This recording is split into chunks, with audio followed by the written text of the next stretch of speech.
At Shirk Stadium in Reading, Pennsylvania, it is halftime of the 55th annual Rajah Shriners Pretzel Bowl, and Widener leads this MAC battle over Albright by a score of 12-6. Steve Degler along with Bob McCool, high and dry here at Shirk Stadium on a miserable Saturday afternoon. And 2 weeks ago, we've talked about it a lot. Albright really struggled through the first half, was shut out by Kings, trailed 18-0, came back to win. Not shut out this week, but certainly you have to think that E.J. Sandusky not very happy with the way things went in the first half. Well, they were not completely dominated like they were by Kings 2 weeks ago, but they still find themselves in very familiar territory, and that's trailing at halftime. So obviously the situation is we have no reason to panic. We know we can come from behind. We continue to do it week after week, but it's the process by which they're doing it. Their defense gets an A for effort. They did a pretty good job in this first half, but the problem has been what they've been able to do offensively. They looked early on like they wanted to run the ball a lot.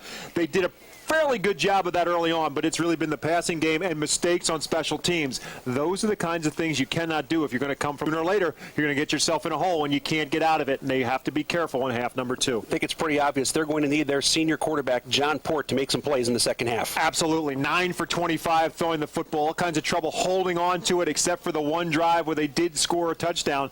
Albright has really never been able to get on track passing, and with Albright, if you can't pass the football, you're going to be in trouble. Now, the good news is they don't have to throw the football a lot to get back into this game. They're only trailing by 6 points. If they're trailing by 4 or 5 touchdowns, obviously it's a big difference. But you can take your time and work your way back into this game, only trailing by 6. Well, 12-6, Widener with the lead. Let's take a look at the highlights from the first half as Widener built the 12-0 lead. Here is Khalid Prothero around right end. He'll fumble on a hit by Benson at the 1. Scramble in the end zone. It was ruled that Mike Schmidt had possession. Extra point no good, 6-0 Widener. After a mishandled snap at the 4-yard line, Widener comes right back. Bagnani, a 4-yard pass from Lomas, extra point no good again. It's 12-0, and then Albright does get on the board. A 4-yard strike from Port to Haupt, despite pass interference, extra point no good.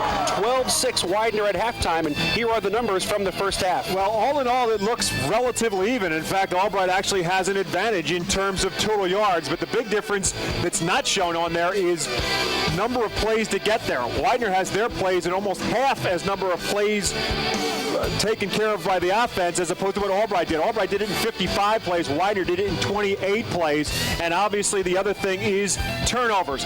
Widener, with the second touchdown, did so on a 4-yard drive because they started at 1st and goal from their own 4-yard line because of a snap problem on the punt. That's been a problem. John Port had some trouble with snaps in the first half out of the shotgun situation, and Albright continues to have problems in their punting game. It turned out to be the biggest play of the first half, happened to be perhaps that punt, that fake punt by Nick Brightbill where he ran with it and picked up a first down for 17 yards. But Albright has to hold on to the football in snap situations. John Port has to hold on to it. And again, Widener continues to come after the punt. They are very, very aware of the punting problems that Albright has had through the first 4 games of this season, and they are coming after their punter every time. Well, Widener up 12-6. Can Albright come back for the 4th time this year? Stay tuned. We'll find out the start of the second half from Shirk Stadium right after this.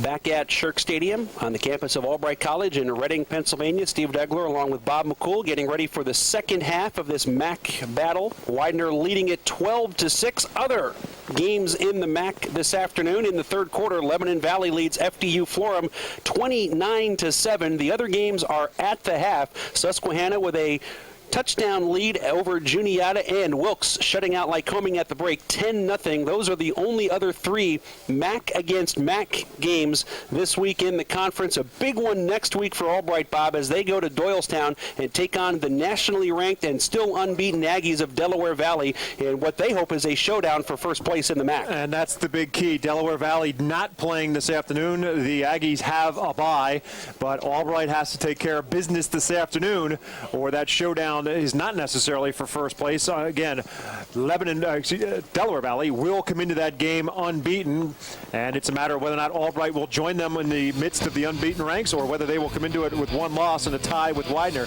Widener taking care of business so far in half number 1. 12-6 Pioneers in front, back with the second half kickoff from Shirk Stadium in just a moment. Steve Degler, Bob McCool back at Shirk Stadium in Reading, where The story has really been the weather. Just absolutely miserable conditions. The turf field holding up thus far through the first half, 12-6, Widener in front. And clearly it has affected play on both sides of the football, Bob. But Albright did not play a great first 30 minutes. No secret about that. They have been an outstanding second half team so far in 2005. They have indeed. Now we're going to see what kind of situation they are with the field conditions not being all that desirable in terms of making a comeback. And you get a pretty good idea from that shot. You can see the amount of water that's just sitting on this new field. There is drainage underneath this field all the way through it. The field is designed that there's drainage all the way through it, but it has rained hard continuously for hours and hours and hours and never really given this field a chance to drain itself. If it would just slow down for 15 or 20 minutes, this field would look a whole lot better, but it has not slowed down. If anything, somehow or another, it's actually been raining harder through halftime, and the puddles continue to mount, or the amount of water that's sitting on this field continues to mount right now. And from from the hash marks to the sideline, you can see the amount of water that's sitting on the field. That's a shot of the end zone right now, and that's part of the problem. It's very difficult for receivers split out wide to get going and get themselves downfield, and that's a situation that plays itself out right now for Albright, that they may very well have to get back into this football game by running it. And that's why it's so good for them that they're only trailing 12-6 really in this football game, that they don't have to throw their way back into it. They can take their time and get back into it. Now for Widener, on the other hand, the Pioneers get the football first, and they can change that whole perspective very early. If they can get the football first in the second half and take it down the field, put points on the scoreboard, well then Albright's hole just gets a little bit deeper. Water dripping off one of the crossbars here. And in our meeting with E.J. Sandusky on Thursday, he told us a couple of things about his team's comeback ability this year. And one of the things he said is the guys know the game is not over. If they fall behind early, which they did today, it was 12-0 Widener at one point. They have character guys. They don't panic.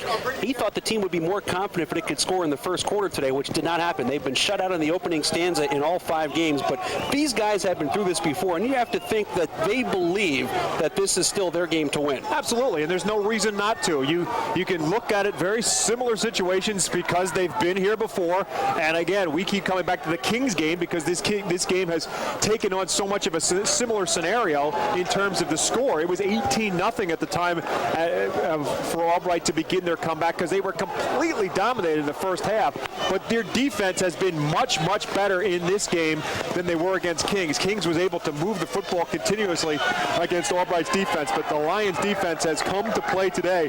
It's really just a matter right now. Albright has to make one adjustment, and that's they simply need to get their passing game intact, and they're right back in this football game, and they can take a lead. But again, you have to remember one thing. Widener has the kind of athletes that on one play, one slip by a defender, anything that can happen. As you see, some of the Widener faithful have made the trip here, and they're rooting for their team to get the football on their opening series and take it down and put some points in the end zone. And as I said, Widener has the kind of athletes that all it takes is one slip of a foot by an Albright defender, and bang, you got 6 points on the board in a hurry. Prothro and Schmidt back deep. Tom Fitzpatrick will kick it off for the Lions. And the second half is underway here at Shirk Stadium. Line drive kick off of Prothro. He recovers at the 12-yard line. Will again try to come to the left side.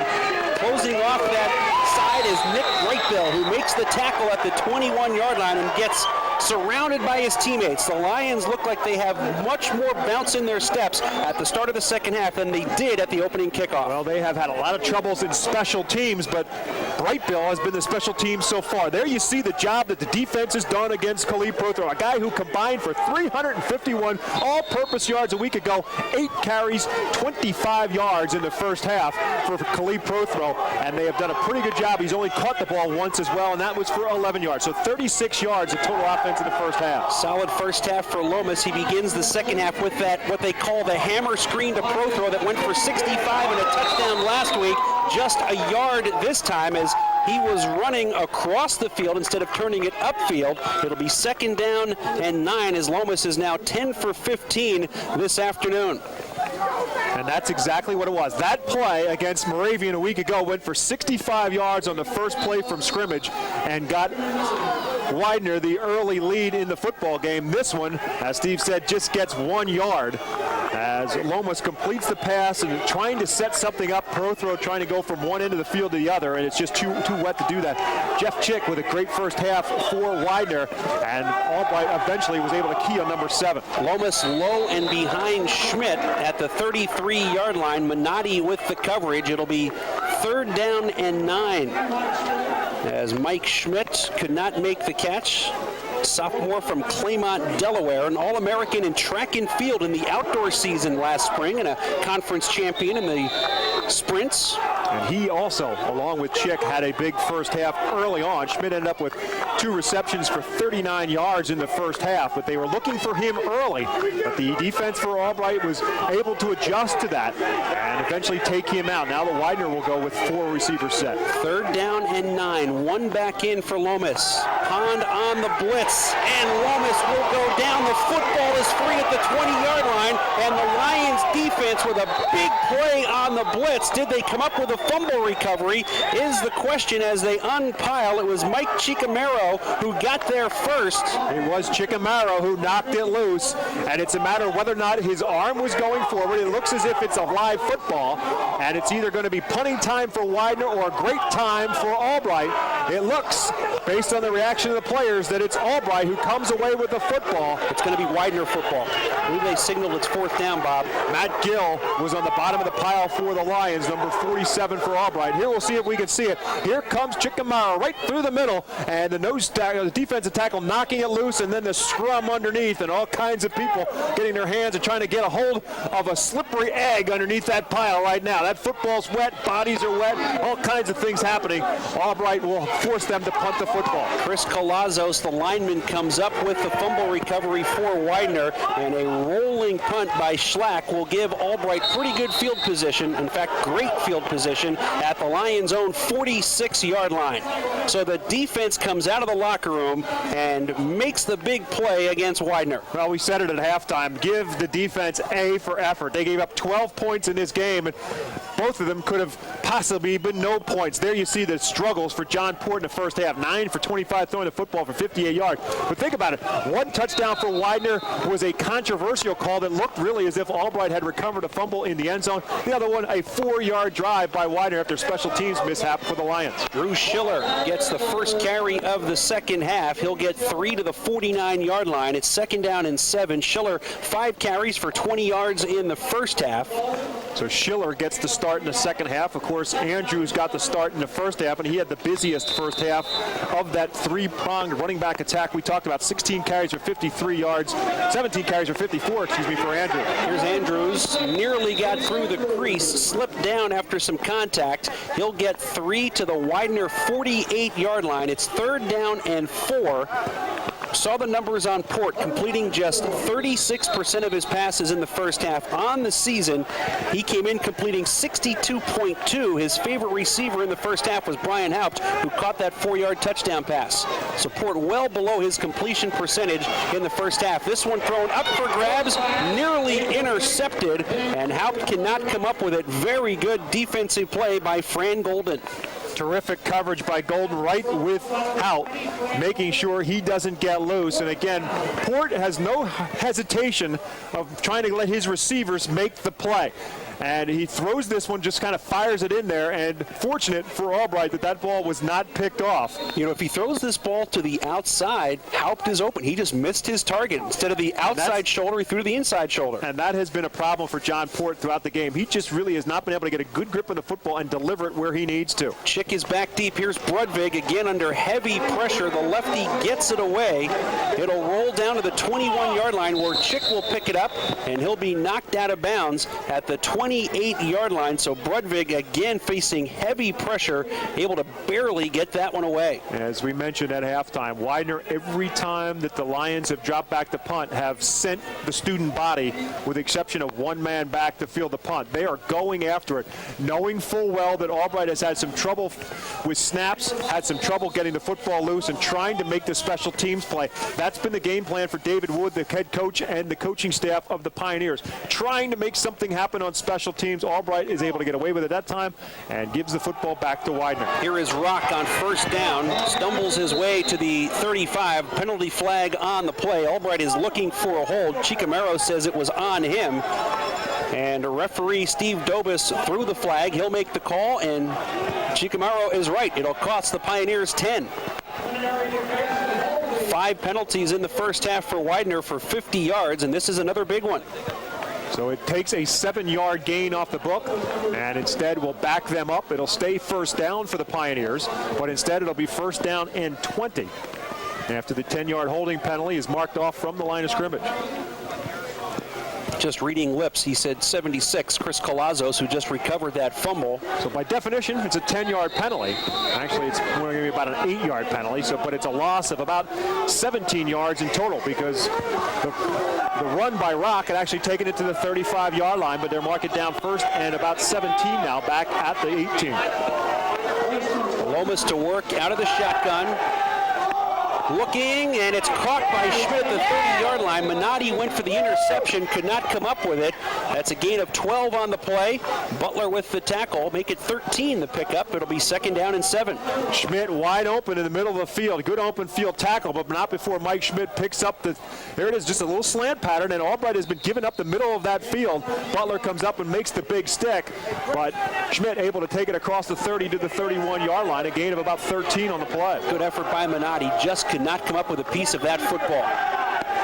Screen as they pick up the blitz. Here's Prothro close to a first down at the 38-yard line. It's going to be short. Good release, though, by Lomas. It's going to be third down and less than a yard to go. So good situation for Widener right now. And Lomas is showing that he is a senior back there. He's good patience back there, not having any trouble throwing the football, just trying to dumps it off. And again, they put their athletes in a position to make plays. And Prothro is as good as anybody out there. They just dump it off to him in the middle of the field.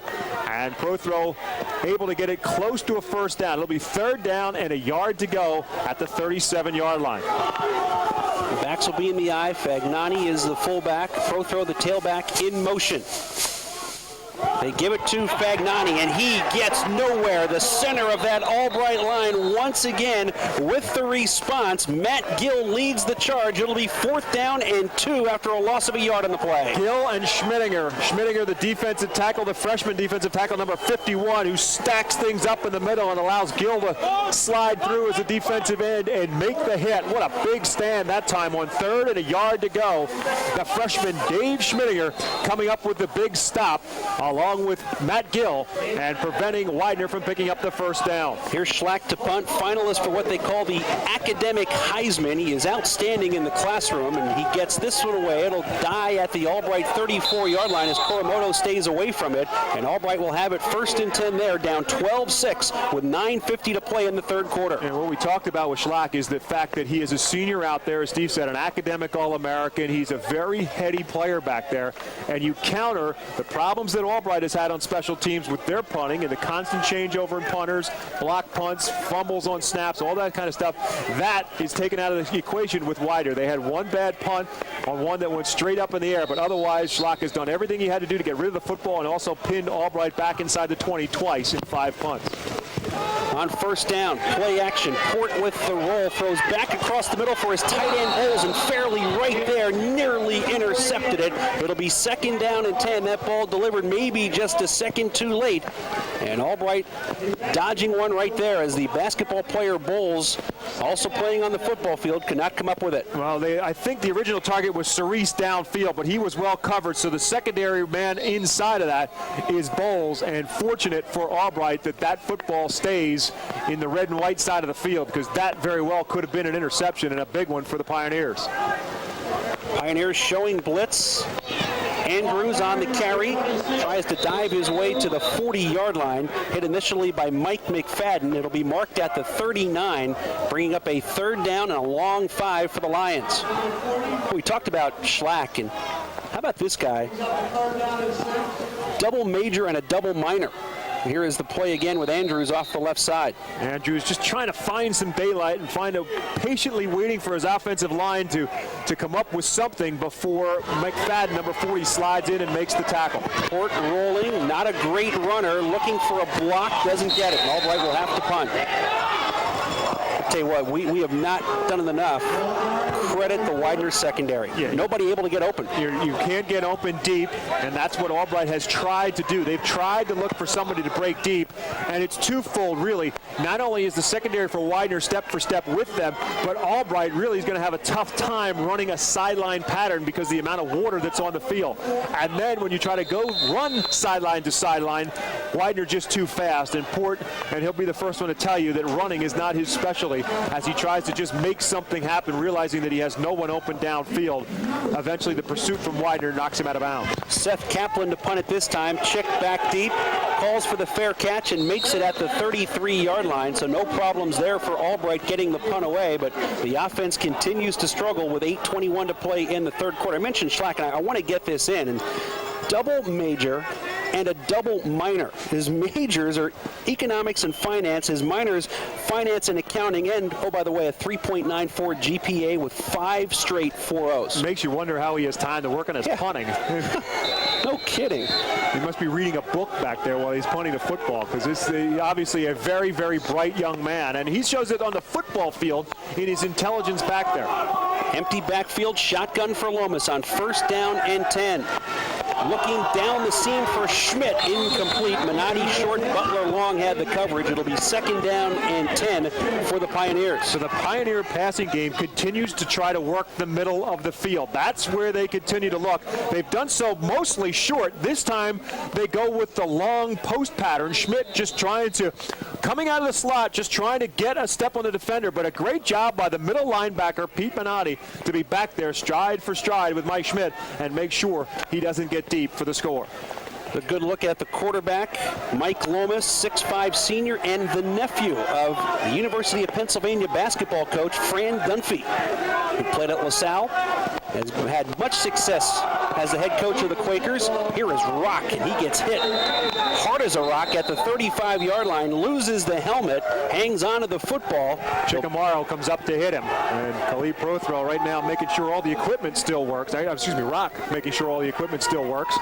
And a great job by Chickamaro. That defensive line for the Lions, again, it's a mixture of 8 different guys up front, and the Lions have had a great and a very effective means by which to work that defensive front 4, and they stop Rock after about a 3-yard pickup. 3rd down and 7. Pioneers need to get to their own 43-yard line to keep the drive going. 4-man front for the Lions. Dumped off to Prothro. Prothro gets a great block, cannot get to the 1st down marker on an excellent open field tackle by Josh Benson. Second time Benson's come up with a big tackle, and the first one caused a fumble that ultimately led to a Widener touchdown. A controversial touchdown it may have been, but here is the great open field tackle by Benson. Prothro looks like and thinks he's got the 1st down, and nope, not going to happen on the play by Benson to come up and trip him up. Watch it. There's a great look at it. Minotti dives for him, and Benson comes up and finishes it off a yard short of the 1st down. Great play by Josh Benson, Jr., cornerback for the Lions. And here is Schlack, the double major, double minor, boots it away.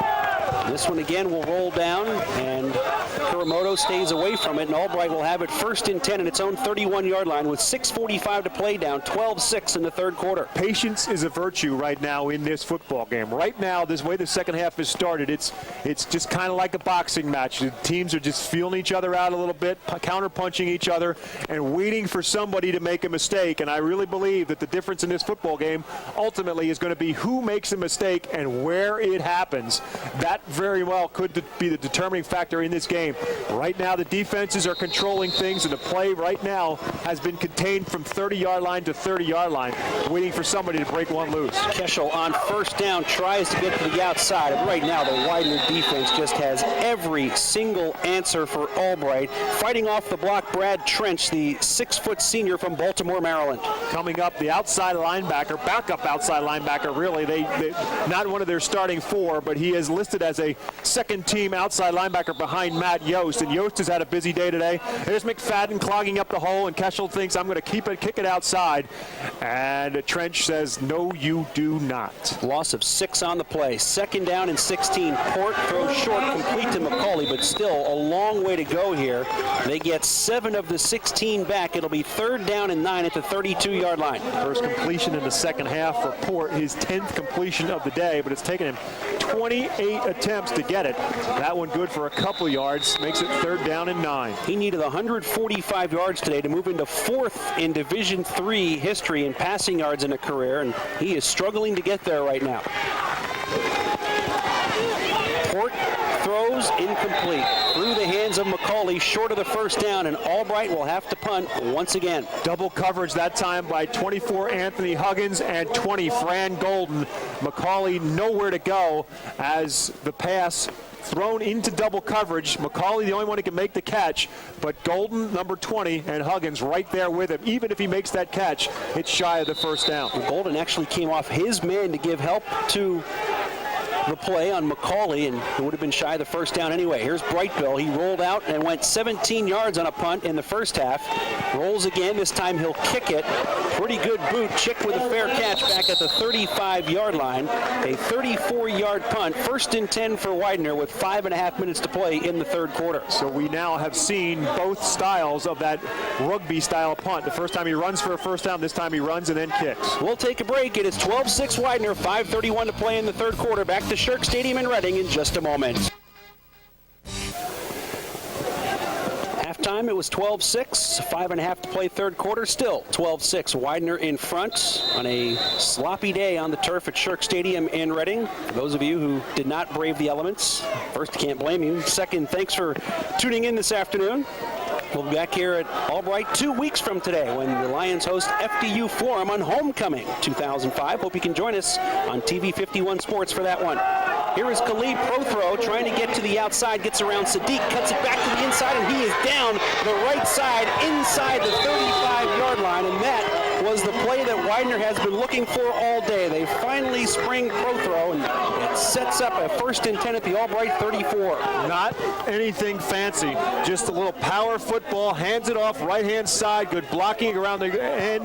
Fagnani, the fullback, out in front, leading the way. Prothro cuts it back, and then it's the footwork and speed of Prothro that gets him down the field into Albright territory, finally marked down at the Lion 29-yard line. The first down of the second half for either team, and it's the big play we talked about. Somebody sooner or later was going to break off a big one, and Prothro does it first for the Pioneers. 31 yards on the play. On the delay, he'll get the carry. Sadiq there to push that ball back to the inside where help arrived. Good job by Sadiq and Matt Gill. It's a loss of 2 on the play, second and 12 at the 36-yard line. Sadiq got through in a hurry in the last play, but that almost was a bit of a trap on the part of Widener to let him get through, and it allows Prothro to get by him and pick up the big gainer. This time it's a different story. As Sadiq gets through, Gill actually breaks up the play, 47, and Prothro making sure he doesn't get outside.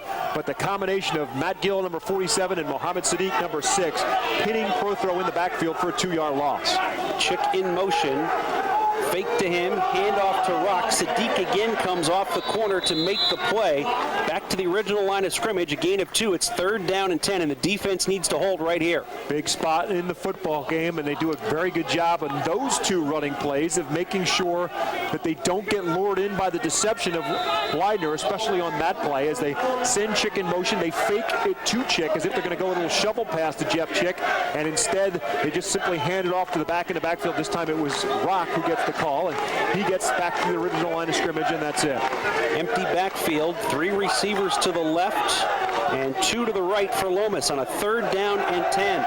4-man rush over the middle, and Chick cannot hang on. He was open. He had enough for the first down and just simply dropped it. Not something you would expect from the 5th leading receiver in Widener history and the guy who has more catches in the MAC than anybody else this year. Here you're going to see it one more time. Nothing that Lomas did that was wrong. Lomas delivers the goods perfectly, hits him right in strides, good for a first down. Chick just simply took his eye off the football before Chris could wrap him up and throw him to the ground, but it was concentration on the part of Jeff Chick, who had the first down pickup inside the 20-yard line, and instead Pioneers look as if they're going to punt the football. football. Schlack is in there trying to pin Albright deep. High spiral. Kuramoto makes the catch at the 15-yard line, and Albright down by 6 will have it right there with 3:41 to play in the third quarter.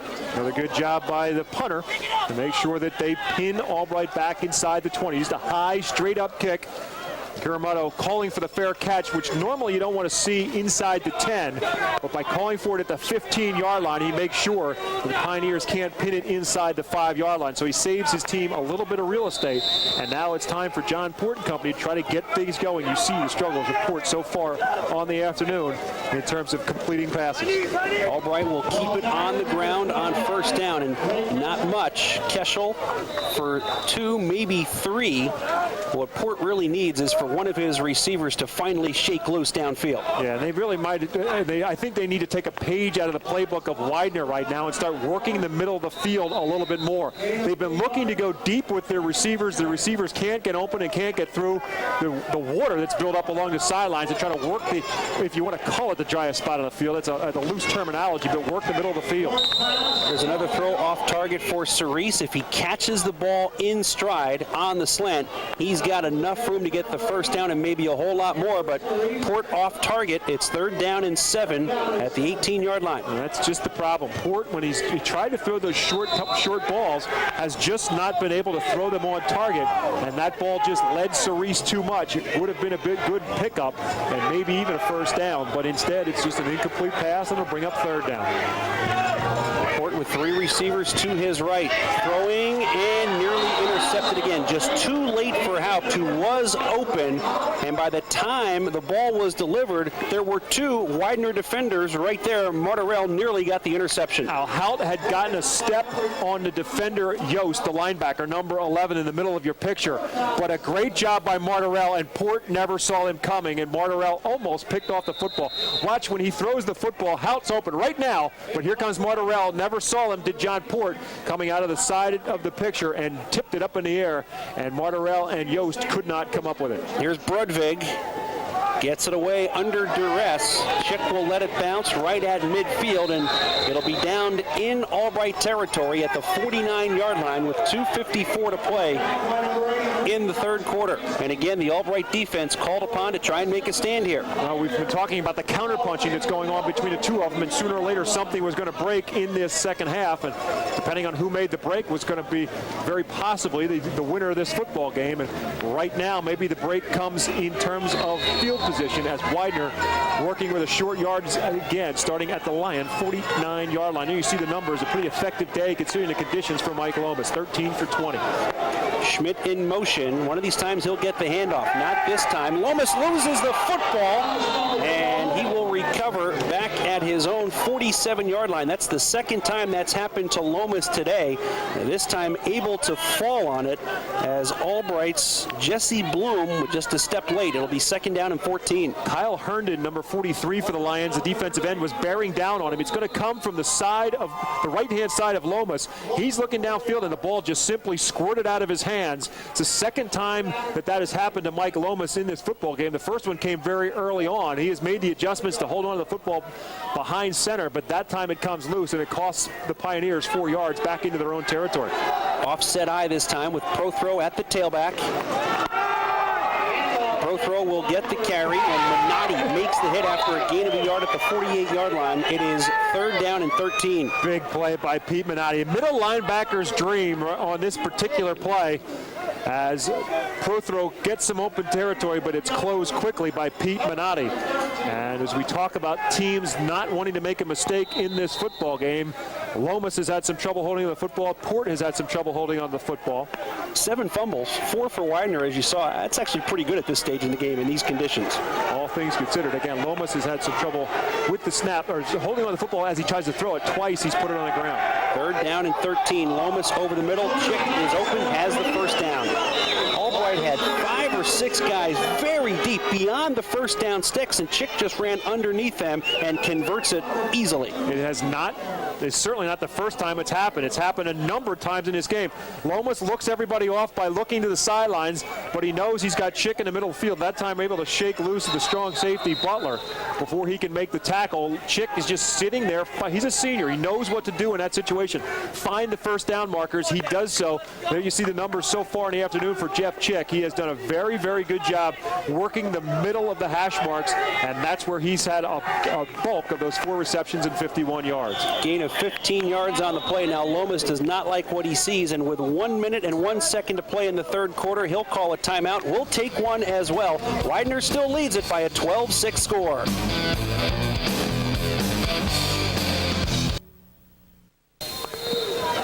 Just over a minute to play, third quarter. Widener up by 6. Pioneers a 1st and 10 at the Albright 37-yard line. After converting a 3rd and 13, play action. Lomas hit as he throws the football downfield.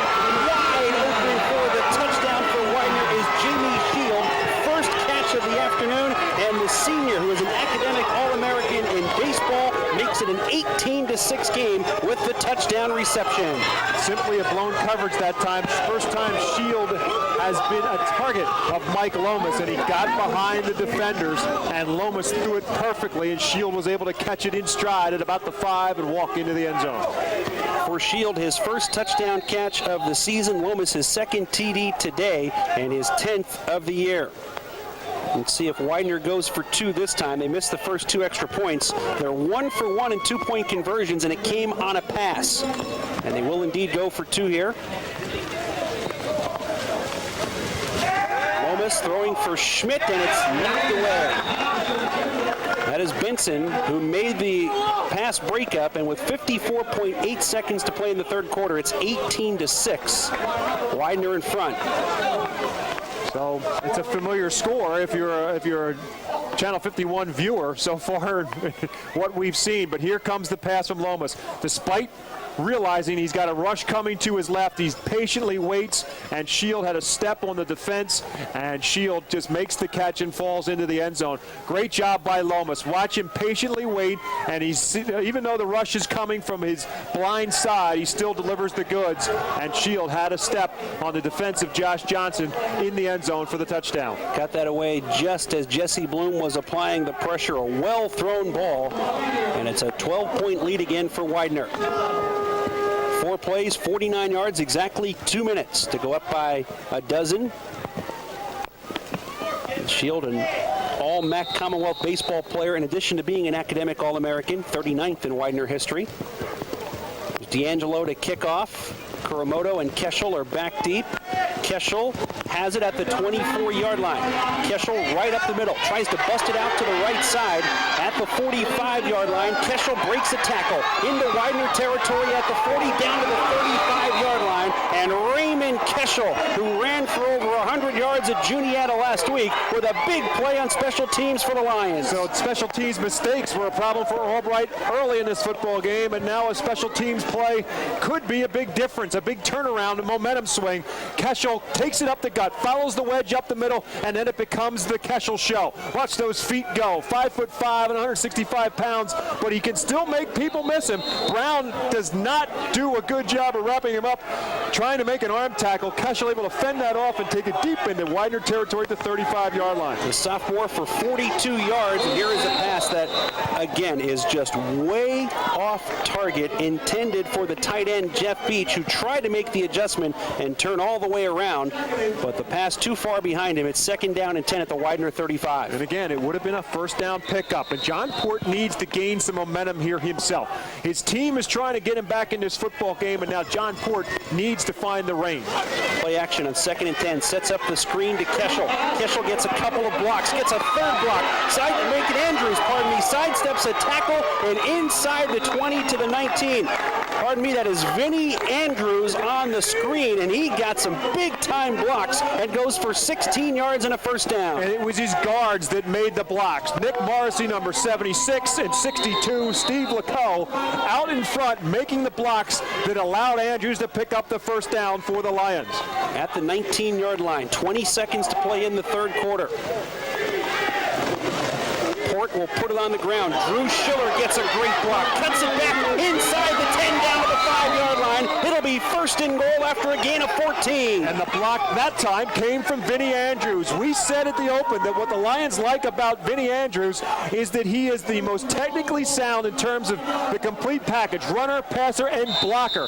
And he threw the block that got Schiller around the corner and got the first down on what will be the final play of the third quarter. Well, finally some momentum on offense for the Lions as they have taken the big kickoff return and marched it down to the 5-yard line. Schiller with 14 on this pickup when we start the fourth quarter from Shirk Stadium. First and goal for the Lions, who trail Widener 18-6.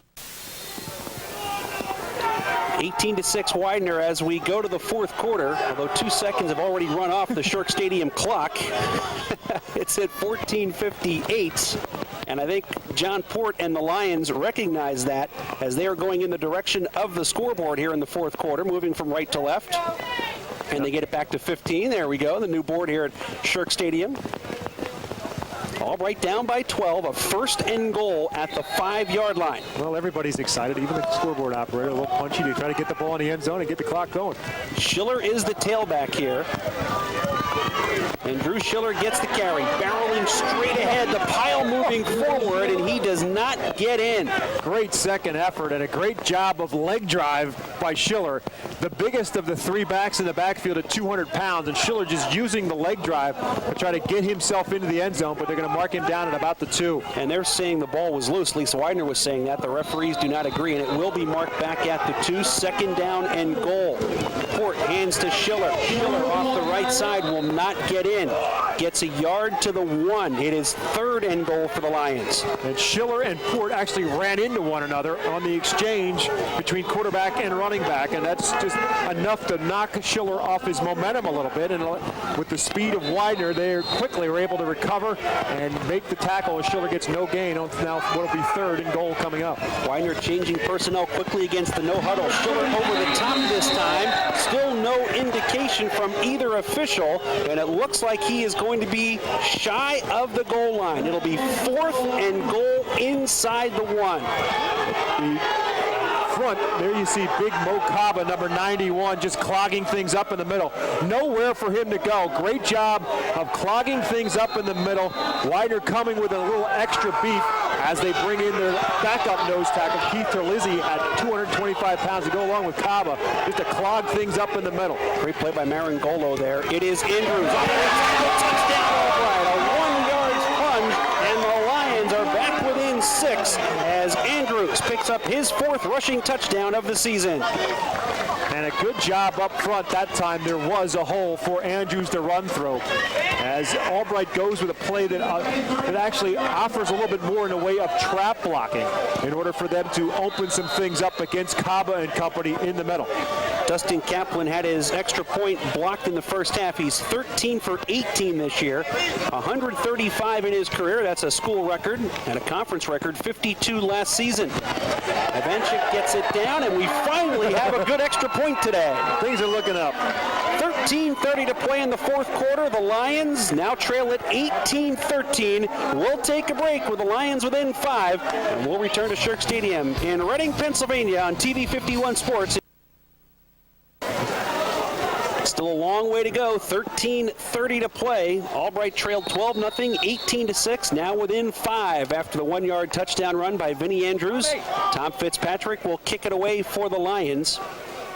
And back deep for Widener is Khalil Prothro and Mike Schmidt, 2 dangerous return men. Fitzpatrick, a line drive, Prothro at the 16-yard line. Prothro escapes Kuramoto, escapes Brightbill, and is across the 35 out to the 38-yard line. Good return, and Widener will be in possession up by 5. Let's go back to the touchdown by Andrews. And watch the blocking. Starting with 76, Morrissey, the Muhlenberg grad, with the trap block, sealing everybody off, and then the Schiller, the fullback in that particular alignment out of the broken eye, getting the block that seals it from the right-hand side. We talked about Kaba and Terlizzi up front, clogging things up when Albright tried to go straight ahead. So this time they go with trap blocking instead. They get Lacode, the right guard, to trap one way, Morrissey pulling out and also trapping along with it, sealing off those two big defensive tackles inside, and then Schiller blocking from the outside, and a big hole for Andrews to walk into the end zone. Rock on first down, cuts it back. Pond and Sadiq in on the stop across the 40 to the 43-yard line. Pickup of 5. It's second down and 5. 2 weeks ago, we saw nothing but John Ortiz, who set a Division III record with 59 carries in that game for Kings. This week for Widener, head coach David Wood has done a good job of rotating his running backs behind Lomas. He has used Rock and Prothrow to very good effectiveness so far in this game, combining for over 70 yards so far. But Albright has done a very good job, especially on Prothrow. He has only made one real big play in this game. Play action on second down. Lomas throwing deep downfield. Schmidt is open inside. Benson makes the catch at the 15-yard line. Another great throw by Mike Lomas. And a good job by Schmidt to cut back to the middle of the field. That was the intention, and in the process, Josh Benson, number one in the defender for Albright, lost his footing. Play action fake.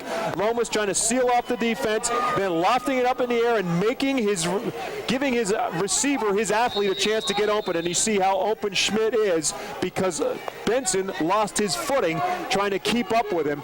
And the big first down pickup for the Pioneers has him knocking on the door again. 42 yards to the Albright 15-yard line. Mike Schmidt has had a big afternoon. Does the Albright defense have an answer? Here's Prothrow sweeping left, gets by Sadiq, but Mohammed got just enough of Prothrow to knock him down at the line of scrimmage. No gain on the play. It's second down and 10. Didn't really make a whole lot of contact with him, but it looked like he at least knocked him off stride as he kind of reached out, tried to grab a hold of the back of the jersey. And it was enough to at least knock Prothrow off stride as he gets back to the line of scrimmage, and that's it. The Albright defense, if it can hold Widener to a field goal attempt here, could keep it a one-possession game. We'll have to keep an eye on Schmidt. Lomas has found him 4 times for 88 yards. Schmidt is split out to the right. Lomas rolling that way. Throws short for Prothrow, and it's incomplete. Sadiq bearing down. Made the hit after Prothrow lost control. It's third down and 10. And keep in mind, a field goal is not a foregone conclusion, and now there's a flag in the secondary, and this usually is not good news if you're Albright. We'll wait and see. Sadiq with the big stick on Prothrow. But Albright applauding. Personal foul penalty coming up against Widener. So wipe out the thought about a field goal at this point in time. It's going to mark them off 15 yards back to the 30-yard line. And it's a dead ball foul. Post-possession foul, and that will make it stay third down coming up. It'll be 3rd and 25 after the personal foul call. They need to get to the 5-yard line, and they'll have it at the 30, and it's third down.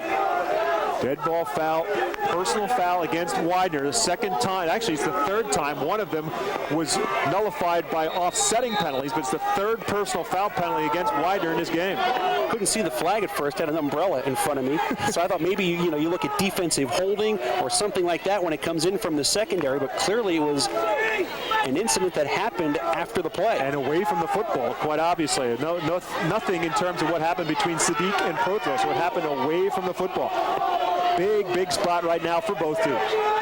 Trips right, Twins left on the blitz. Minotti, the throw for Chicken. Butler cannot hang on. He had a clean interception at the 20-yard line, and the ball squirted through his hands. Well, you do what you have to do. You make sure you get your hands on the football, but Butler just right now on his knees in the middle of the field thinking, man, I could have run for a while if I had come up with a pick. And watch how much room Butler has in front of him if he can come up with this pick. Minotti with the blitz, Butler with the catch, and daylight in front of him. Jeff Chick was the intended target, but Butler could not hold on.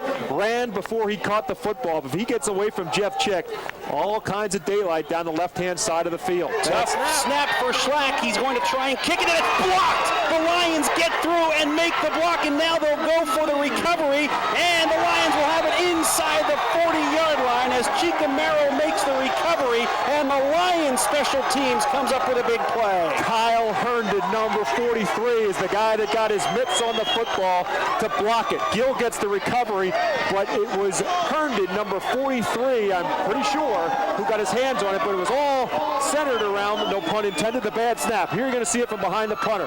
The snap short hops him. He's now in panic mode. He's got to pick up a wet football and try to make something happen. And here comes 43 Herndon, who gets his hands up, gets the block, and it becomes a fight for the football. Albright gets the football in Widener territory at the Pioneer 39-yard line. That's just great hustle by Herndon. Chicamero comes up with it. Now Port throws one into the wet turf looking for AC. It'll be 2nd down and 10 at the Widener 39-yard line. It is a staple of what Albright likes to do, is to dump it off short and make something happen. But under today's conditions and the way that John Port has struggled, they need to take that page of the playbook, and if you can start a fire on the wet sidelines, burn it, because it just hasn't worked. Port has not hit that pass all day long. Give it to Keschel on 2nd down and 10. Tries to stutter step his way through, and he gets inside the 35. Though marking down at the 33, a pickup of 6 on the play. It's going to bring up 3rd down and 4 for the Lions. But you're in 4 down territory. Again, a similar situation. We talked about this in the first half. If you're Albright, be patient. You need to get 4 yards, and you've got 2 downs to do it. Port will give it to Keschel again.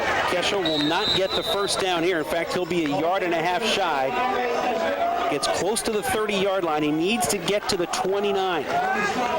He's going to need about 1.5 yards to get it. So you got 4th down, no question about it. You're going to go for it here. I don't think there's much of a decision at this point in time for E.J. Sandusky. He's got momentum right now on his side after the big special teams play. Why punt it and pin him back deep in their own territory? Run it or get it somehow or another. Get that 1st down. Keep momentum on your side and maybe even get some points out of it. Port wants the play sent in again. Backup quarterback Derek Dubbs with the signals. Albright a little unorganized here on 4th down and less than 1 yard, and they don't get it. They should have called a timeout. They were really not where they needed to be. Took a long time getting the play in. They ran it anyway, and Keschel gets tackled at the 31-yard line. That's exactly right. You're right, Steve. I think they should have called a timeout. When you just don't feel like you know what you want to do, or you're not on the same page, if something's not on the sideline, just call a timeout and take another chance. So we've got a timeout here with 9:46 to play in the 4th quarter. It remains Widener 18, Albright 13. Steve Degler and Bob McCool back at Shirk Stadium in Reading, Pennsylvania. 9:46 to play in the 4th quarter. Widener with the ball, leading at 18-13 in this MAC matchup. Widener 3-1 in the MAC. Albright 3-0. Delaware Valley on top at 5-0. Lomas looking for a screen pass, and it is incomplete. Heavy contact on the play as Rock was the intended receiver. Widener coaching staff looking for a pass interference penalty. It was close. James Andrews, number 11, the backup middle linebacker behind Minotti. It was actually Minotti and Andrews both there. There you see David Wood, the head coach for Widener. We'll see if we can see it. It's setting up a screen. There's no question that's what they want to do. And Albright alertly realizes it, and Andrews kind of comes through and throws a forearm in there, but it looked like it was after the ball was over his head and incomplete. So it will be an incomplete pass, but a good job by the defense for Albright sniffing out that screen pass. It's tough when you throw into double coverage on a screen. Chicamaro was short there, and 2nd down and 10 for Lomas. Empty backfield. Throws for Schmidt.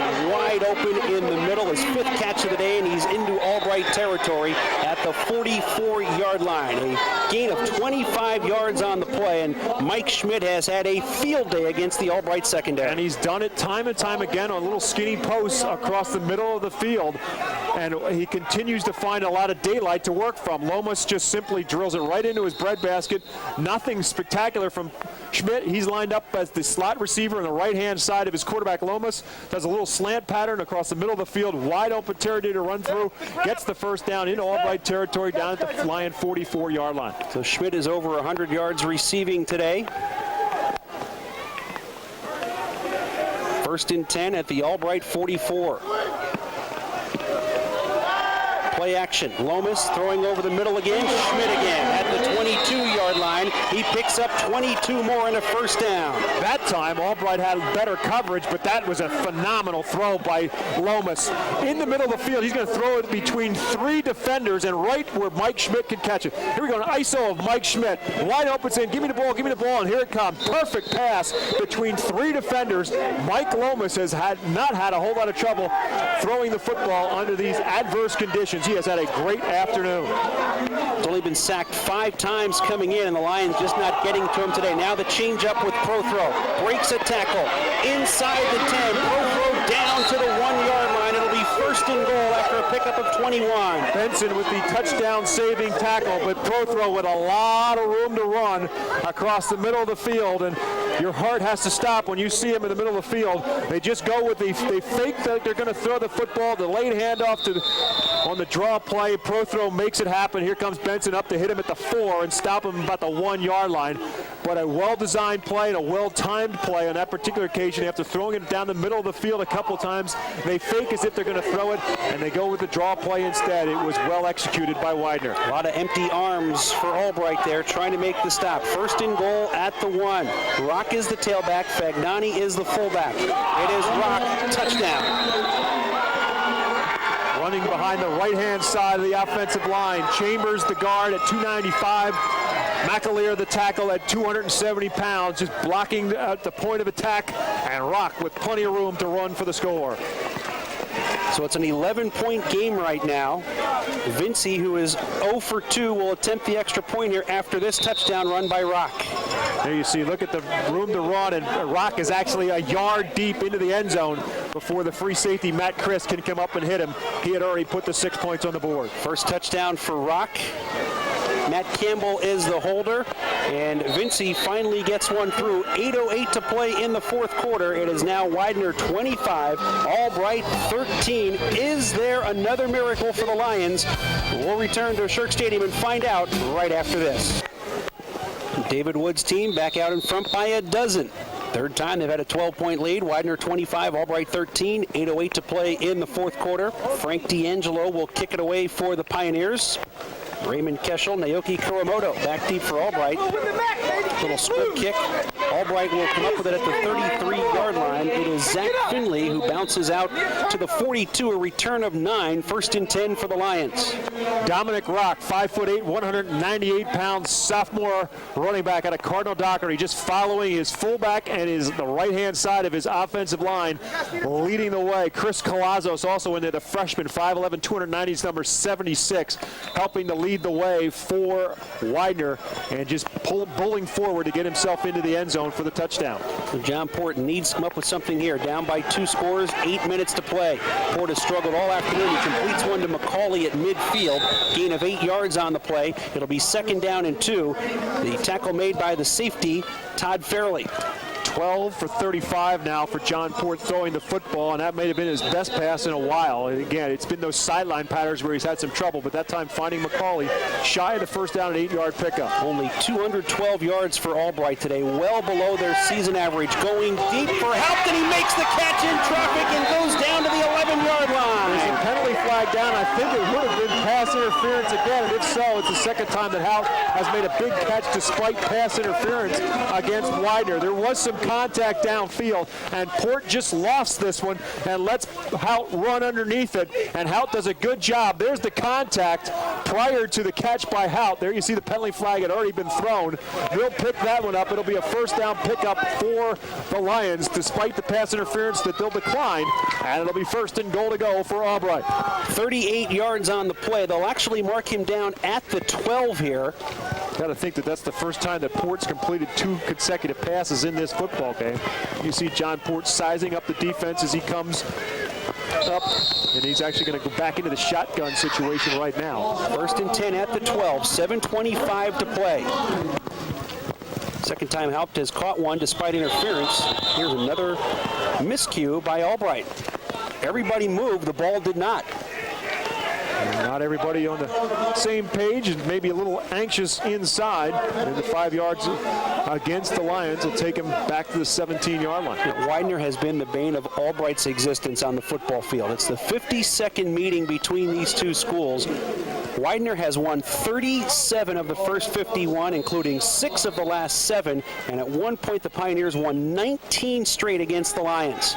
Here's Port throwing for AC, and he has it for the touchdown. Stephen AC on the deep slant hauls it in from 17 yards out, and John Port now has the career touchdown record for Albright, his 97th touchdown pass of his career. Well, it's almost as if something morphed John Port on the sidelines from where he had been through 3.5 quarters.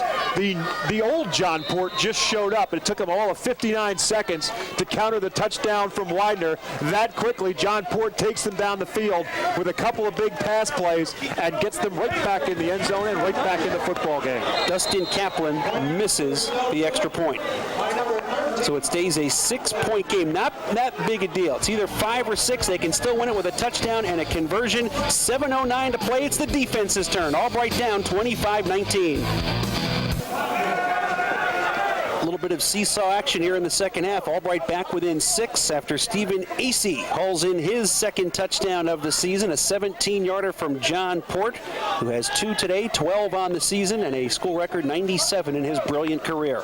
It's almost as if somebody sprayed John Port's hand with a little bit of stickum, because he had no trouble, despite his troubles through the first 3.5 quarters of holding onto the football and delivering the goods. That time he looked very, very solid throwing the football, and he threw that one at a spot that only AC could make the catch. 58 yards, just 3 plays, 53 seconds, and now Fitzpatrick will kick off. Prothro and Schmidt are back deep. Line drive down the middle, 1 hop for Schmidt at the 13-yard line. He's got a lot of room to return this kick, and he'll do so right up the middle. Beats Fitzpatrick.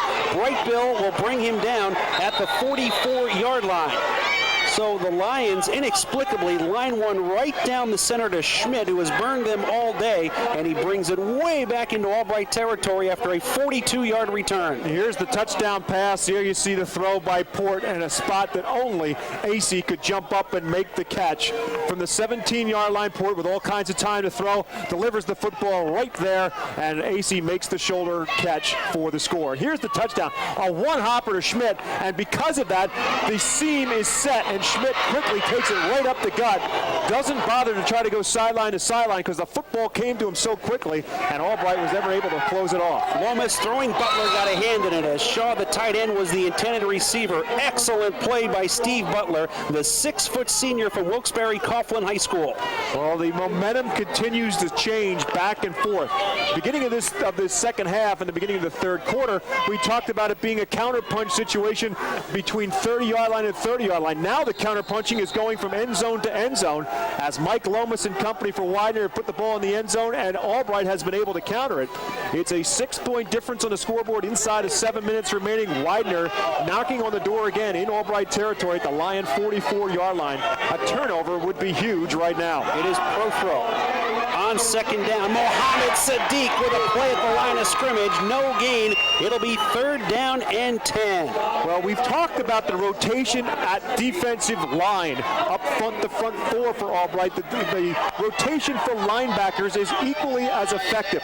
Sean Andrew gets the start, but Mohammed Sadiq gets a lot of playing time, number 6, and a great job of pursuit. You don't let Khalid Prothro turn the corner, and Sadiq handles it by himself, making sure he does not get loose, and a good job by Prothro to make sure he holds on to the football. 3rd down and 10 at the Albright 44. Lomas to work out of the shotgun. Somebody better find Mike Schmidt. Minotti coming on the blitz. They dump it to Prothro, and he is tackled once again by Sadiq. Back at midfield, Mohammed Sadiq, the 5'11 junior from Ewing, New Jersey, with back-to-back fantastic plays. So a pass play that loses 6 yards are actually going to mark his forward progress to the 50. By the time Sadiq wrapped him up, he was well behind it. Sadiq read this perfectly.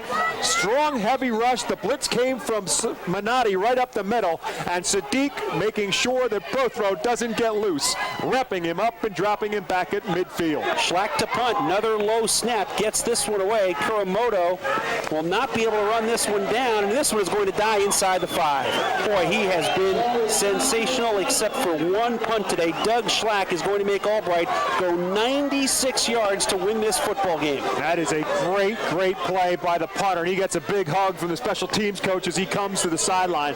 Bad snap, and what happened the last time with the bad snap, Schlack was not able to get rid of the football before Albright punted or blocked the punt. This time, he stays composed back there, picks it up, picks up the wet football out of the middle of a puddle, and still is able to get the football back, and at the same time, pinning Albright back inside their own 5-yard line. It just continues to pour here in Reading. 5.5 minutes to go. Albright with the ball, down by 6. 1st and 10 at the Lions' own 4-yard line. Port from his end zone throws the out to AC, makes the catch and gets out of bounds, close to a 1st down at the 14-yard line. That is a good, safe pass at that spot in the field. And depending on the spot will determine whether it's a 1st down. They're going to say it is good for a 1st down. AC just finds the chains and gets to that spot and then gets out of bounds. Think about saving time now on the clock. Don't wait till it's inside of 2 minutes. Save time now if you can. Port throws to Houck, makes a good catch on a bell behind him. Tackled at the 20-yard line by Carroll Dixon. Forward progress to the 21, a gain of 7. It's 2nd down and 3 as we approach 5 minutes to play. It's 4 straight completions now from Port. The last 2 in the last drive, and now the first 2 in this drive. Keep the football moving and keep moving the chains if you can inside of 5 minutes remaining. Blitz coming. Port steps up, throws, and it's intercepted at the 30-yard line. John Martorell will take it the other way for a touchdown.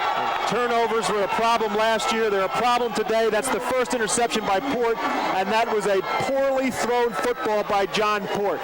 Pass rush was coming his way. His receivers got broken off the pattern, and Port just floated it out there, hoping for an incompletion, and the only guy who could make that catch was Martorell, and he picked it off, and he took it in for the touchdown.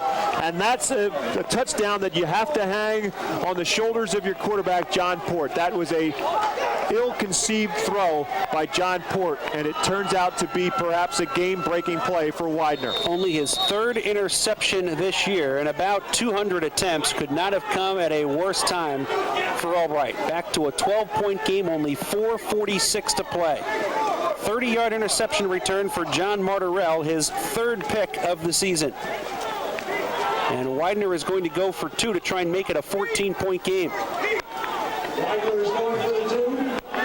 Widener is going to take a timeout, trying to get the correct personnel on the field. 4:46 to play. We'll take a break at Shirk Stadium. 31-19, the Pioneers in front. Widener to go for 2 here, up 31-19, 4:46 to play. Backs are split this time behind Lomas. Lomas throws short, and it is complete to Chick for the 2-point conversion. It's a 14-point game. Doesn't change a whole lot for Albright. They need 2 scores no matter what, but now they need a couple extra points on top of it. Make sure they come up with the extra point conversions if, in fact, they're able to get the football in the end zone. And that becomes priority number 1 for the Lions, is getting the football in the end zone. And here you're going to see how Widener got it in the end zone. Port had time to throw, sees an oncoming rush, and Hout and Cerise kind of collided with one another. It bumped them off the pass pattern and floats over the head of Hout and into the awaiting arms of Martorell. Here you're going to see bodies flying in red uniforms, and Martorell just kind of fields this one like a punt and takes it into the end zone from about 30 yards out. Port starts to feel a little pressure, throws the football, floats it over everybody's head, and the touchdown ends up being an easy return for Martorell from 30 yards out. And then perhaps a very important 2-point conversion, and Lomas has found Chick across the middle of the field all day long. Why not do it one more time on the 2-point conversion? Jeff Chick punches it in to make it a 14-point difference on the scoreboard. Biggest lead of the day for Widener with 4:46 to play. D'Angelo to kick off. Kuramoto and Keschel back deep. And he lines this one by Kuramoto, who has to race all the way back to the 5-yard line. And Kuramoto breaks a couple of tackles, still on his feet as he gets to the 20, and he'll dive to the 22-yard line. Brad Trench makes the hit, and Albright has had 3 major comeback victories this year. They are up against it to try and make it 4 out of 5 with this one today. Well, let's take this into consideration, and you have to take it into consideration. They still have all 3 timeouts remaining. They've got 4 minutes and 38 seconds on the clock, and they've got an All-American quarterback in John Port. He has not been an All-American today, but he certainly has the pedigree to get Albright back in this football game. He's going to have to overcome the adversities he's been facing all afternoon long. He's shown that he can do that on the previous series, the one before the interception return for a touchdown. He moved the football team down the field in a hurry. We'll see what they do here. Here's Andrews on first down. He'll take it to the 30-yard line, a pickup of 8. It's second down and 2. Port with 40 attempts, completing just 40%, way below his season mark. And now 3 interceptions in just 196 attempts, but that third one of the season, a very costly one. Port with plenty of time, throws complete to McCauley at the 40, gets out to the 42-yard line. It'll be a first down for the Lions. The clock stops momentarily to move the chains with 4:09 left. And that's what you have to do. You have to find the first down markers. McCauley gets across the first down markers, sits down, waits for the pass, and it stops the clock until they move the chains. Port under some pressure this time, trying to roll away. Throwing at the midfield stripe. It is going to be ruled a catch for McCauley in Widener territory at the 48-yard line, close to another first down. Very close to being out of bounds. Let's see if we can see the feet of Jordan McCauley. Gets the defender to go, think he's going to go deep, cuts the pass off. All you got to do is get one foot down. You got both of them down. Good catch by McCauley, and gets the first down and gets out of bounds.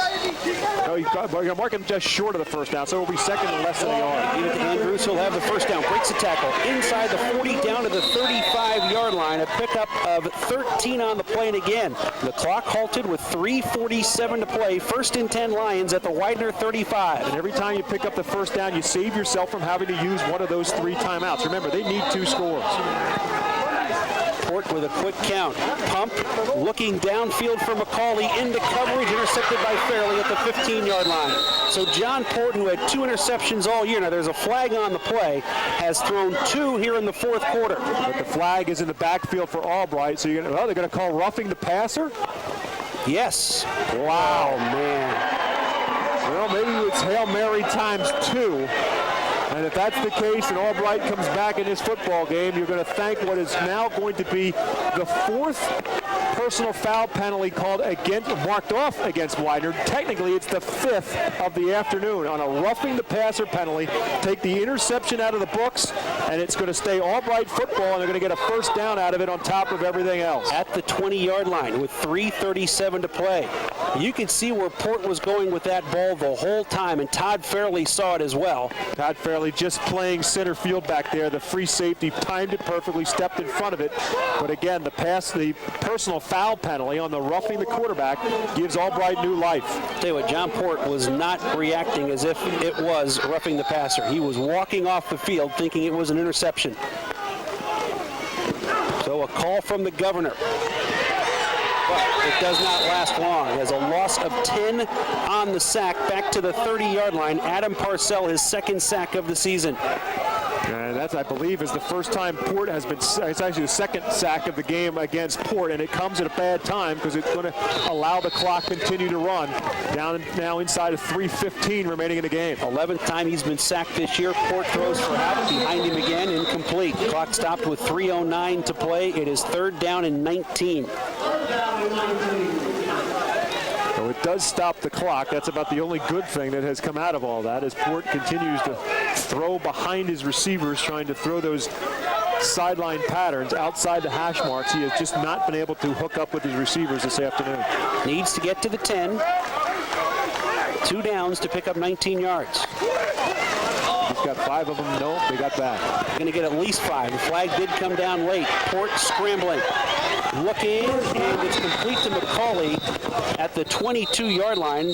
The clock will tick down to 2:57, and they're going to have to take the penalty. It saves you a down. You're going to lose a little bit of yardage, but you need those 2 downs, I would think. Unless they call the timeout. No timeout has gone off. 2:57 remain. Well, they'll stop it for the penalty here, and it's offsides against Widener. I think you got to go 3rd and 14 instead of 4th and 12, don't you? You would, yeah. You want to go 3rd. You want to keep it 3rd down. Let them mark off the penalty. wait and see. They're going to mark off the penalty. Yeah, you got to keep it third down. Yep, keep it third down, less yardage. So you lose maybe 3 yards, but you save it down. The completion was good for about 8, and the penalty gives you 5. So you lose 3 yards, but you save it down and you stop the clock. So it's 3rd and 14 at the 24-yard line. Port with a designed roll this time. Gets protection. Throwing, McCauley can't hang on. Another pass that's just way off the mark. If that ball is in the numbers, it's an easy catch for Jordan McCauley. Instead, he tried to make a circus grab and could not come up with it. Port now 18 for 43 throwing the football. So the numbers are not going to look good for John Port by the time this one's over, regardless of what happens for E.J. Sandusky's crew. But if you can complete one here, you can forget about the other numbers. This one is the game pretty much for Albright right now. 4th and 14. Need to get to the 10-yard line. He's going deep for McCauley in the seam, and it is incomplete. And Albright appears on its way to its first loss of the season with 2:35 to play. They're down by 14 points. He just tried to throw it between the double team. Zach Santiago, number 27, was in there as an extra defensive back, and Todd Fairley, number 1, came up to kind of sandwich between McCauley in hopes that McCauley could come up with the football, but it falls incomplete around the good defense by Widener. Here you're going to see Port plenty of time to throw the football, just lofting it up, trying to throw it over one defender in front of the other. Excuse me, it was Orlando Brown, number 23, but it is Santiago also in there to fend it off. So good coverage downfield by Widener, making sure they don't give up the big play for Albright. Well, barring a miracle at the Meadowlands type mistake by the Pioneers, they should have this one well in hand. They'll give it to Rock. He'll be cut down by Minotti in the backfield. Loss of 2 to the 22. 2nd down and 12, and Albright will take the first of its timeouts, although the clock continues to run. Clock has been an issue here today at Shirk Stadium. That timeout was called with, at the very least, 2:27 left on the clock. It's 2:24 right now. Here's a look at what's coming up for Widener. Coming in at 3-1 against Susquehanna next week, then at Kings, and the key game will be at Delaware Valley, the team that is undefeated atop the MAC right now, and that is the regular season finale in Doylestown for the Pioneers. So a lot still to be determined in terms of who will win the MAC crown. Again, Albright will go to Delaware Valley 1 week from today to take on the Aggies, who are unbeaten and will be unbeaten going into that game because they have the bye week this week. But between Albright and Widener both having to go to Delaware Valley, it will be interesting, and it very well may go to the second week of November before we know for sure who will win the MAC crown. And it makes next week a must-win for Albright. At the Aggies next week for the Lions, because you figure if Albright loses next week to Delaware Valley, there's no way the Aggies are going to lose 2 conference games. They might lose to Widener. You don't think they're going to lose to anybody else? Not as good of a team as they have, experienced team as they have, ranked number 10 in the country in Division III for a reason. And they've got an outstanding leader at the quarterback spot in Adam Knobloch. And they have themselves a week to rest and get themselves ready to face this Albright team. Here's timeout number 2 taken by the Lions. It'll be 3rd down and 9 with 2:23 left. Need a stop here, another timeout. Score quickly, get an onside kick, score again. Sounds like a plan. All you need is some cooperation on the part of the guys in the white uniforms, and I don't know if they're going to be so easy to allow you to do all that. Again, 1 timeout remains for the Lions. So you got to stop them right here, right now, and force the punt. And, of course, the way things have gone for Widener in special teams, rooting for them to make a mistake on special teams is not the way to get it done. Their punter has had himself a very good day despite all that has happened around him. Can't see them throwing the ball here, do you? No reason to. Absolutely no reason to.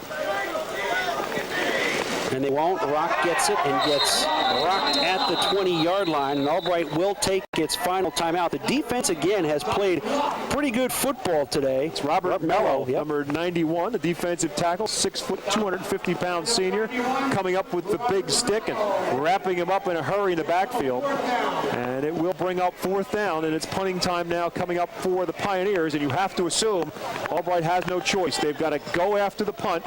We'll see if they even put anybody back. It looks like Kuramoto will come in and at least go back to field the punt, but you know the other 10 guys are coming after the opportunity to try to block a punt. That is the big difference in this game right now. Somehow or another, if you're going to win this game, you might very well have to do it right here on a block punt. 2:18 to play. 33-19, Widener in front. Here comes the punt unit on for Widener. Albright is out of timeouts. Been a big day for Doug Schlack.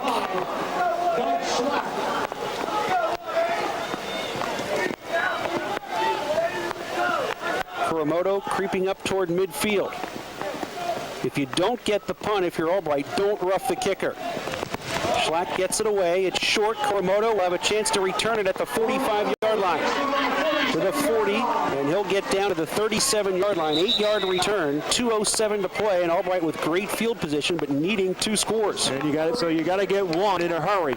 And if you get one, then you start thinking about an onside kick. There you see the numbers for John Port, and it's been a rough day to say the least. 18 for 45 throwing the football. He has thrown 2 touchdowns. But he also had one picked off, and the interception was a costly one, as it gave Widener what is right now a 2-touchdown lead on the scoreboard. Port with trips to the right. Will roll that way, away from the pressure. Looking, coming back to the football is Haupt. He has the catch at the 22-yard line, gain of 20 on the play. Wrapped up by Fairley. Clock will stop with 1:56 left. It'll be first down for the Lions. They wanted Cerise deep in the end zone, but he was well covered, and Haupt just broke it off short as the secondary receiver. Port not able to get it to Cerise, instead gets it short and gets the first down. Port loses the football, and it looks like Kaba has it. And Albright, which turned it over 7 times in the loss last year, gives it back again. And this time there is no point of return for the Lions. Joseph Marangolo, number 44, the 6'2", 200-pound sophomore, is Widener's blitzing linebacker. And the Pioneers have not blitzed a whole lot over the course of this game.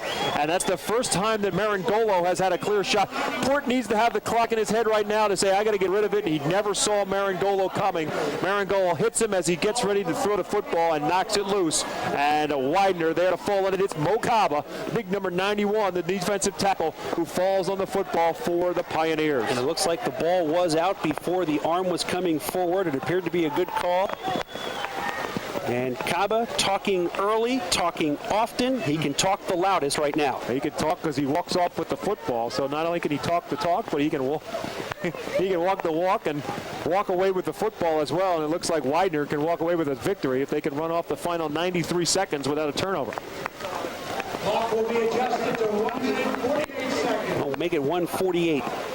They're going to put on the clock. Now, by our numbers, we think Albright is out of timeouts. They called a timeout after all 3 of those plays in the last series. But the clock still says 1 timeout left. But based on the no offense, I'm not going by that. trials and tribulations of clock operation so far, we're going to assume that we're right, which, I always think is a pretty good assumption. So 1:48 to play. Lomas will keep it on the ground with Rock. Rock just simply falls down when he gets into trouble. Clock will continue to run here. Want to give out a hearty bit of thanks to our crew here today. It is miserable, as you know. They've had to set up in this stuff and then work through it all afternoon, and now they'll have to tear down. And we appreciate the efforts our gang on the cameras and etc. put forth here today to help you watch this telecast from Shirk Stadium. If you've had the opportunity to sit back and stay high and dry and watch this football game, you can thank TV 51 and all of our crew for getting the job done. Yeah, thanks, you're gang. dry. Thanks, gang. You did a great job today while we sit up here high and dry in the press box. It'll be third down. They can figure out a way to get me to my car without getting wet. They really earned their money. We will be back 2 weeks from today for homecoming. FDU Florham will be the opponent. That'll be on October 22nd, 1 o'clock airtime. We hope you can join us from Shirk Stadium.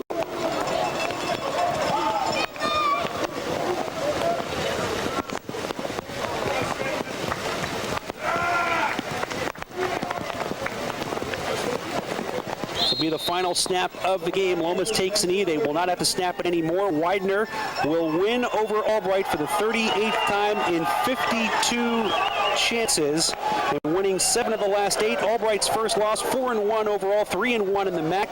It is 4-1 for Widener, 4-1 in the MAC as well.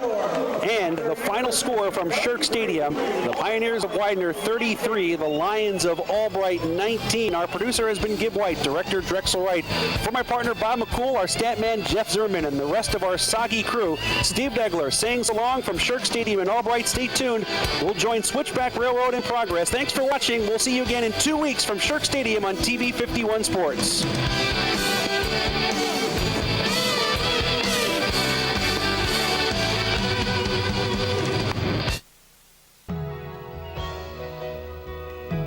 Two-mile turn